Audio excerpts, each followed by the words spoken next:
Chapter 10. Dragging along and thinking of all the dreadful things that had happened, John had walked about halfway home when he heard the cheery voice of his father. "Hello, hello," called Mr. Midas, crossing over from the other side of the street. He was on his way home from the station. "You left the party rather early, didn't you?" "What?" Mr. Midas had just seen the patches and streaks of chocolate that were drying on John's face and on his clothes. "Good gracious," he said. "No wonder you left the party early. How did that happen?" John burst into tears. It had all been so awful, but now he could tell his father about his terrible day. He stopped crying and only sniffed a little now and then as he told the whole story.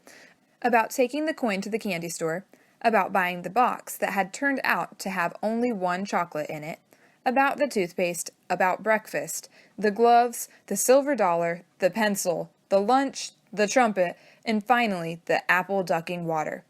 "You mean to tell me they really all turned to chocolate?" Mr. Midas asked.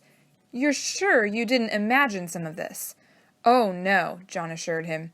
"Well," Mr. Midas said, still looking doubtful, "we're only a couple of blocks from that candy store of yours. Not that I've ever noticed one there. Suppose we stroll over and ask the man whether his chocolates always do strange things to people." "It's on the next corner," John said, recognizing some of the houses on the side street. "Not the next house, not the next house, not the next," he said, but John's voice faded into silence. The corner where he had found the candy store was nothing now but an empty lot.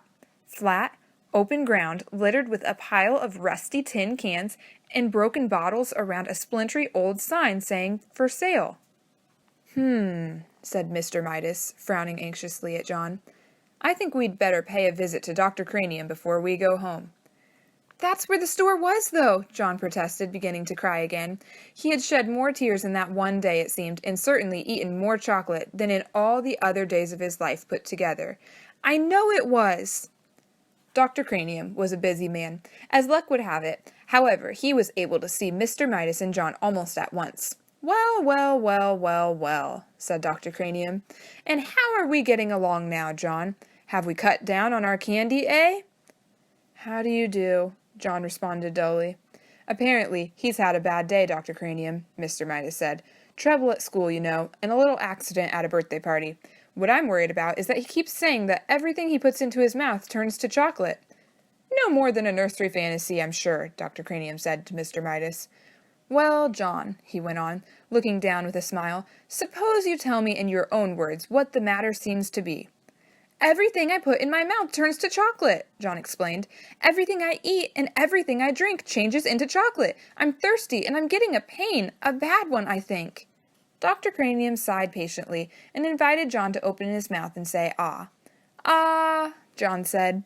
Dr. Cranium peered into John's mouth briefly and gave a low whistle of surprise. "This chocolate eating simply must stop." He went to a supply cabinet. "I don't think there's any time to be lost," he told Mr. Midas. "I'm going to give the boy some of my own special compound. Dr. Cranium's elixir, I call it. Never fails." Dr. Cranium selected a large bottle from one of the cabinet's crowded shelves. He removed the top of the bottle. He got a spoon from another shelf. He filled the spoon with an oily, greenish-yellowish medicine that had yellowish-reddish lights glinting in it.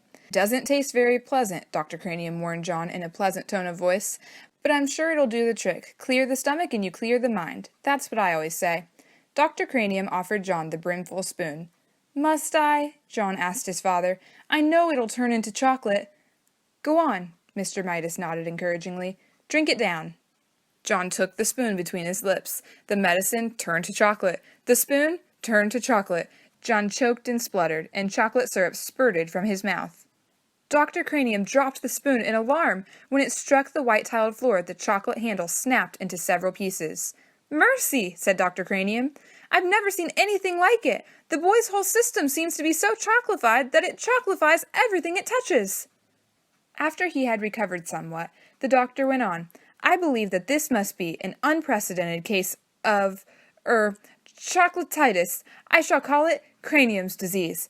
I shall want to make an exhaustive study of the child. I think John has had enough excitement for one day," Mr. Midas said.